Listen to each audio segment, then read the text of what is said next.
We're excited when you see your father up there, always happy. Papa is up there, Papa is up there. But when you are up there and you are fighting up there, then some of you are crying.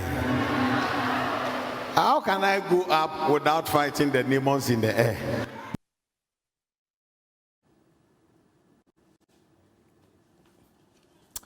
Well, and we know that Reverend is at the center of all this. Samuel Kujeto Ablakwa, the Northern MP, has petitioned Shraj, but you take a look at some of the responses so far, it looks to be very mixed as far as this is concerned. What have been your own initial takes or observations from the last week to the weekend and response to his church members? First of all, I think... you're torn between two sides and you don't know how to... Oh, not really. Okay. I think, first I want to speak about Honorable Kujeto Ablakwa. I think he's done well as a parliamentarian. He has? Oh, yeah, he's done well as a parliamentarian to consistently raise issues with certain government transactions. Just that I think that sometimes he has to be circumspect and he has to take his time and not to be in a rush to put out informations, because it has turned out that some aspect or a bigger picture of the information that he puts out there is inaccurate. And I think that even though some persons are trying to denigrate his persons or speak against him, I think that first of all, we must acknowledge that he's doing his work as a parliamentarian by ensuring that there's that kind of supervisory role of parliamentarians over the executive. So we have to acknowledge that. Then we'll come to the issues as to whether, in terms of substance and inform, what he actually puts out there is accurate and is correct. So what do you make of them? What I make of them is that the information that he has put out there is largely inaccurate this time around. And I think next time he could have done a better job by making sure that he's patient enough to go through to even ascertain from the persons involved as to whether those speculations or informations we were putting out there were accurate or not, especially where these were informations that were voluntarily submitted to Parliament. Let me emphasize that, because it was not information that he intercepted them, but it was information that were voluntarily offered to Parliament as part of the accountability process. So when you are in doubt, you necessarily have to go to the persons involved and find out whether indeed those informations are accurate. So that's my issue with his side of the story. Now, you ask of the church members, right?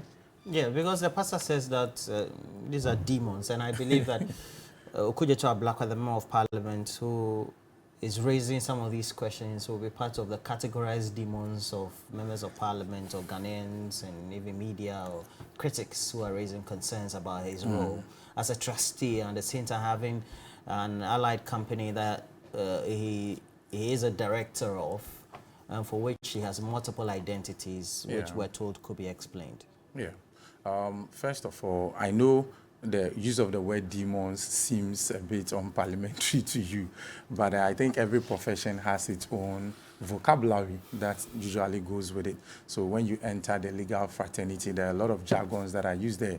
I'm sure when you go to Parliament, there are a lot of words and jargons that are used in there, as well as the media as well. And when you are a pastor, or when you find yourself within the religious fraternity, there are a lot of jargons that they use there. So for a pastor standing on a pulpit to use the word demons in the air, it may seem outrageous to some of us where we sit now. But I'm saying that on the pulpit and in the auditorium is a balance that is frequently used. So maybe we can spare him for that. Other than that, then where I sit, it is something to condemn, that maybe he's describing those criticizing him as demons. But I'm saying that to use such a balance in the space he finds himself and the environment he finds himself is not out of place. So let's spare him that. Then also, the other thing to look at is whether the information that has been put out there represent any illegality or doesn't necessarily offend us as citizens or as a people in terms of whether our monies has been used wrongly or not. For me, all these other things that has been stated by Honorable Okujeto as he having a dual name and he having a dual parent and all are just colorizations that are being added to the issues. Because when you look at the facts of the issues, there are legal issues that can be asked. And it is out of the legal issues that Honorable Okujeto is petitioning Strach, and his petition must only be premised on the legal issues. Now, for you to say that he has a dual name, you may necessarily have to establish that his dual name has led to a possible wrongdoing. So his commission or omission of an act, which is being termed as a conflict of interest, must be linked to he having a dual name. It must be premised on. It must be premised on that. But if it is not premised on that, then it is actually just a color that is being added to the story. So Justice Ansah says I should ask you, what do you think that Okujeto went wrong? Oh, I think he went wrong with some of the hasty representation of the information. As I've pointed out there, these were not information that he intercepted privately. These are informations that were submitted to Parliament as part of the accountability processes from the National Cathedral Secretariat. So when you have such an information that one has volunteered, it is not wrong. Don't behave as if you've caught a thief, that you want to expose that thief. Necessarily call the person and say, Roland, I have these informations that you submitted to Parliament. Can you give me explanations as to the reason why you have this? For instance, it's been established that over about a 20-year period, he's had about 9 different passports. Consistently, his date of birth has been the same.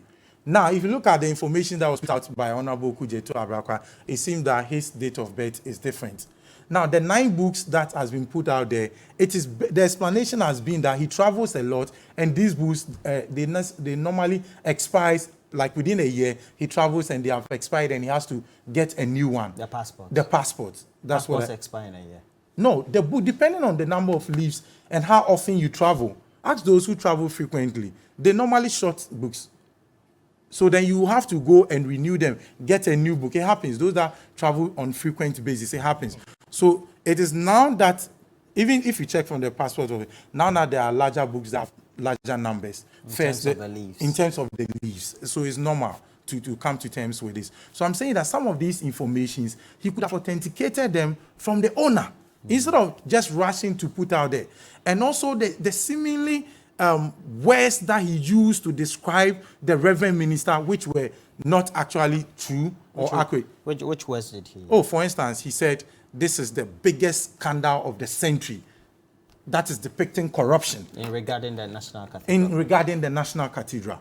And here is the case. We are being told by the National Cathedral Secretariat itself that, look, nothing untoward had happened.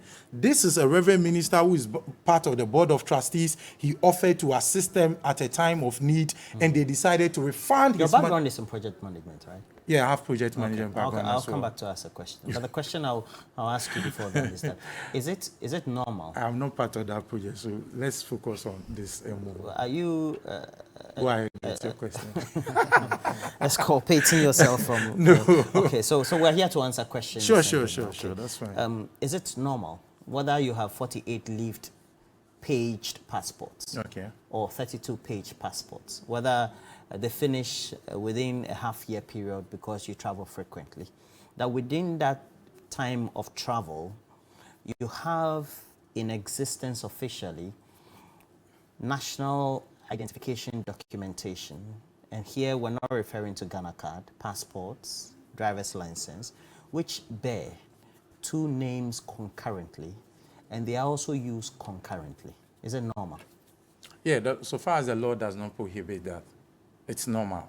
I'm speaking purely from the legalistic point of view, and I've set the premises upon which my argument is based. I have said that, look, whatever you are alluding, if it is leading to the establishment of a legal issue against the Reverend Minister, then we have something to contend with. But so far as the law does not prohibit that, so far as it does not aid in any illegal transaction, it is just a colorization that you are throwing into the public space to just damage his reputation or to make him seen as bad by the reasonable You think members that's of what Okujeto is society. doing? For me, I think that's what he did. Okay. But he could have done better. For instance, that wouldn't have been the case if he had told us that he inquired from the owner of the passport, he spoke to Reverend Kwesi Boateng, and these were the answers that he gave to him. It's not as if he's caught a thief. It's not as if he investigated us on his own. These are voluntary informations that are out there onto the public space. Mr. Roland, if I find my phone in your pocket and you tell me it's in your pocket accidentally, two things can happen. I can decide to believe you that I was shaking your hand and then it fell into your pocket. Or I can say that I know you stole it and I've caught you.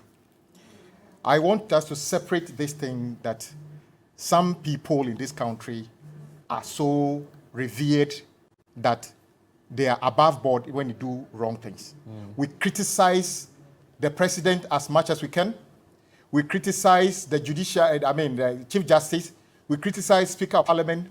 We criticize... Where are you leading this to? Let's come to the point. The truth is that the conception of the National Cathedral was premised on fraud. That's not a fair It was It's not a fair the comment. president who said yes. he had a private contract with God to build a chapel. That's established, yes. Fine. Then they went ahead and did a private registration. Do you realize that they registered the cathedral in the name of individuals? The question you should ask yourself is... The secretary is the attorney general. So the secretary is the attorney. That doesn't take it away from that. It was a private company, registered. So if all these people die, what happens? How does that establish? Hold on. What happens? Two, at the time of the inception of this project, the president breached every portion of the Public Procurement Act, the Architects Code, by appointing an architect who, at the time of appointment, was not qualified to practice as an architect in Ghana. We are not saying that he didn't train and hasn't got skills as an architect. I'm saying that as of the time he got a job as the designer of the National Cathedral, he was clearly not qualified. In fact, I'm also an RIDA registered architect. On our certificate, they say, whatever, I'll get there. Whatever. You see, when you're speaking, I never interjected. No, it's just a simple... Give me back my respect. Okay, go ahead. So He said you should get straight to the point. Yes, the point. I'm saying that everything about this was premised on fraud. The cost was told at 100 million at a point, and then after they procured the contractors, they said, in fact, in the contract document, it's 350 million. Now get to the point. And to the point now, it's 400 million. Today, we are talking about the Reverend. The whole point is that his company have loaned the cathedral 2.6 million. Yes. And in the course of the diligent work done by Honorable Okujeto Ablakwa, we were finding it difficult to find out who's the identity of the people behind that company. Why was that important? Because we want to know whether that company is part of the contract package of the cathedral, either a supplier, a subcontractor, another thing. It turned out, my brother, the company is not a registered financial institution.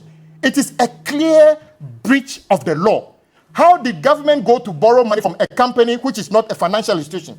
Every time you register a company at Registrar General, you state the particular, a construction company will build houses, will build roads, will build these things. Which part of the particulars of the so-called talent, whatever company, says that they are a financial institution? But the circumstances, No.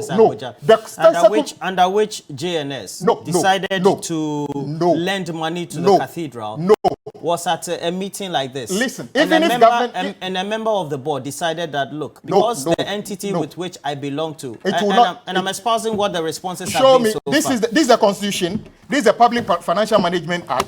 This is the Public Procurement Act. Show me which of the sections you are basing your concern on. Okay. I'm saying that the talent, whatever company, is not registered as a financial institution. Now, so it's not allowed to provide financial services. If I go to section 63, yes. and you and I are very much privy to this, yes. Borrowing from banks and other financial institutions. Yeah, section 3 of the Constitution. Yeah. Yes. So it says the government borrowing from banks and other financial institutions, yes, by means of a loan shall be on the terms and conditions approved by Parliament, yes, and subject to subsection 2 and 4 of section 60 be based on the annual borrowing and recovery plan. Now, they also even go on in 64.1, as well as a subsection. Beautiful. Yes, subsequently. Yes. So now. If that is the case, yes, the National Cathedral is said to it's be a public board. Yes, it's said to be a quasi-government project. Exactly. No, not quasi. Okay. So to the point that government even gives it backing and approval through LCs, etc., or on lending or on funding of the project. Okay. If that is said, to a point where a board member says that because a project so dear to the heart of the president is in need of money, I am voluntarily, whether my agency is a financial institution or not, I'm willing to, in the interim, give money to the cathedral or the project to undertake payment. Ideally, that should not be wrong morally. Roland, even if you decide to donate your salary to the government, the day that money is received, it becomes public funds. So it is treated as if it's a tax money and everything. And I'm saying that Reverend Kusi, I have no doubt of his credentials as a reverend. I'm saying that his company is not registered as a financial institution. So for that reason, borrowing from them is like borrowing, I don't even know how to... Now talk about the identities and let's go. Exactly. So, I give you all the identities. It is quite ridiculous to say that I have got multiple dates of birth, multiple mothers, multiple names because the leaflet in my passport keeps running out quickly. I wonder if there's how many people in this country whose passport leaves will run out in a year. If your passport leaves, there are people who travel and tomorrow they're out. They my brother, there are people. If you are left with 10, if you are not sleeping, if your passport is left with 2 leaves, what do? If you know that the 2 leaves will take you 1 month, what do? You go to passport office and get another one. That doesn't mean, and I keep hearing them that you are allowed to have multiple identity anyhow. 2 names, yes, or 3. Who names. says that you can have? It's an account custom. Two passports in 2 different names and be traveling with it at the same time. Mr. Agboja, what are your names? My name is Kwame Governs Agboja. Okay. That is how I was born, and that is how I will die. Let me volunteer and give you another one. Okay. Kwame Agboja. According to the arguments in relation to the revered Reverend Kusi Boateng, you are allowed to also have another passport in the name of Kwame. By which law? Agboja. I am not called Kwame. Anybody who does that. Any law in mind. So far, anybody who does that. I am saying that Reverend Kusi have questions to answer. Has nothing to do with whether he's a preacher. And all those demons are the demons of corruption he's talking about. He's not talking about Honorable Akujato and Blackwood. Well, it's where the conversation ends. A minute to react. You talked and so he reacted. So you can give me just a minute. Unfortunately, my time is up. But I think I've been fair today, right? Yeah. Very largely. Kwame Agboja is a member of parliament for Adaklu. His native name is Kwame Agboja. He can additionally have driver's license, another passport, same time having Kwame Governs Agboja as a passport and be traveling same time to them. One is a diplomatic passport, one is just a normal passport. I accord you that respect, sir. Good morning. And then also, NX Yaokumi is a government spokesperson. He's a procurement expert in his own right. He's an entrepreneur. He was a parliamentary candidate for the MPP in the 2020 parliamentary elections back in 2020. He's also an entrepreneur, and thank you for joining me, NS Yao Kumi. In the other life, he can also have a passport with the name Yao Kumi alongside NS Yao Kumi, 2 passports in 1. We're taking a break, we'll right back. When we come back, we'll tell you all the latest. Manchester United, they thought they were the kingpins rising up in the Premier League in England, but apparently they were just mellowed by Saka's goal, ultimately the last minute. Are you an Arsenal fan? I am actually not a football fan at all. Okay, that's good. Even though you stayed in England, I'm very much surprised. We're taking a break. When we come back, sports all over, and the latest we all have right here on TV3Newday. Stay with us. We'll be right back.